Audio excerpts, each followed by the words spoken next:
Hello, everybody. I'm George from Ireland. So thank you for coming back to my channel. And this is about Kenneth Williams, who died just over 100 years ago. Should have done it 2 nights ago. Was born 100 years ago. Should have done it 2 nights ago, the exact anniversary. So Kenneth Williams, they don't show his films a lot now, but he was very well known in my childhood. He died in 1988. He's part of the Carry On films. There were these 31 films, I think mostly made in Ealing, West London, from the 60s, I think even to the early 90s. And they were very British, slightly smutty, slapstick, humorous films. So yeah, he was one of the biggest names in showbiz from the 1950s until his death. And he used to affect this very nasal, pucker, camp accent. And that was only apparently a slight exaggeration of his true persona. He was saying like, "Oh, I'm Kenneth Williams," something like that. So yeah, and he's one of the unusual actors in that he went by his real name.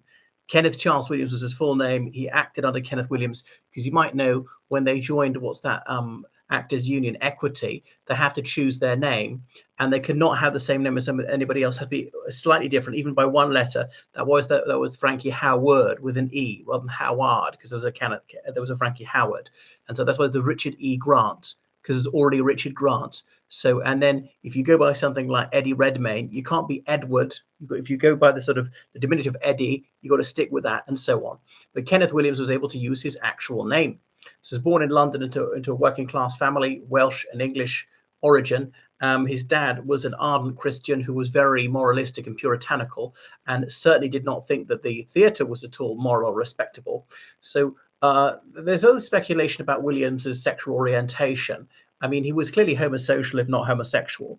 It seems he was attracted to men, but it's not clear he ever even got into bed with another man, which might seem astonishing now. He might have died a virgin, but you've got to remember when he was a teenager in the 1930s, homosexuality was illegal throughout the United Kingdom, in almost every country. So very much disapproved of. And obviously, if you were caught, well, I mean, it could be jail. It could be various therapies, injection with estrogen, bizarrely, to try and turn them electric shock therapy or whatever. Obviously, it was tolerated in a theatrical and intellectual circles, but they had to be discreet. Outside the West End of London, it was a real no-no. So he had one half sister to whom I don't think he was particularly close.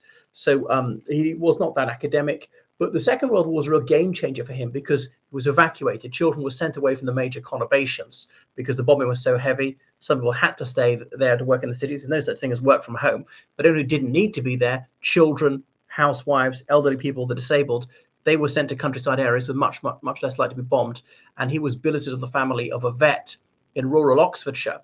And he'd never lived with a bourgeois family. And he began to copy their posher accent and so on. 1944, of course, he was drafted into the army. The Second World War was still on, ended up in Sri Lanka. And then he came back and he went into theatre, which his parents did not think was a good idea. Other thing is, so some of these things that Carry On, there were always a send-up of whatever was Carry On Columbus, taking the mick out of discovery of America or whatever, carrying off of the Khyber. That was only 20 years after the dissolution of the British Raj and so on. But first of all, in repertory theatre, where they travel around the country performing the same shows and stuff like that. He was on the radio, Hancock's Half Hour, just after the Second World War. Because remember, in the 1950s, very few people had televisions in the UK. It's only the coronation of Elizabeth II that the middle-class families started to purchase telly. Remember, television was in black and white till 1970 in the United Kingdom, gone color in the United States only just before that, and so on. So he appeared in a lot of, farces. But so he was often taken as an unserious actor. I'm not sure if he ever was in a non-comical role and so on. So he had a very noticeable voice, and that was him. So he did not get on well with his father. There's even a speculation he attempted to poison him, and he was not allowed to go and work in the United States for that. So he had a typical lovey's lefty attitude to begin with, but apparently moved right through his life. So that was him. He wrote his diaries, published subsequently. But anyway, people said there was a lot more to him, that he wasn't just this superficial light actor and so on. So there have been a number of plays about him by David Benson, various books about him. There's a blue plaque on his house at Marchmont Street in the Bloomsbury area of London. So he never wed, obviously same-sex marriage was not allowed till, over 20 years after his death. And what else about him? He was on all sorts of chat shows. Yeah, he had no children. Surprise, surprise. So that was Kenneth Williams. They don't make them like that anymore. He was always a slim man, known for his pointy nose, which he sort of did this to exaggerate it a little bit. To some extent, was he sending up the toffs? You've got to remember, when he was in his youth in the 30s and the 40s, the gap between the proletariat and the upper orders was much bigger than it is today. He would have left school at 14, like most people back then. University was an unknown country for the working class, and so forth. Right. So that is Kenneth Williams, gone, much missed, sadly somewhat forgotten. I think his work needs to be reintroduced to a new generation. What are your remembrances of Kenneth Williams? I mean, I never came within a mile of him, so far as I know. All right, toodle pip. Make sure you subscribe on Patreon, donate to PayPal, georgecallahan79@gmail.com. Goodbye.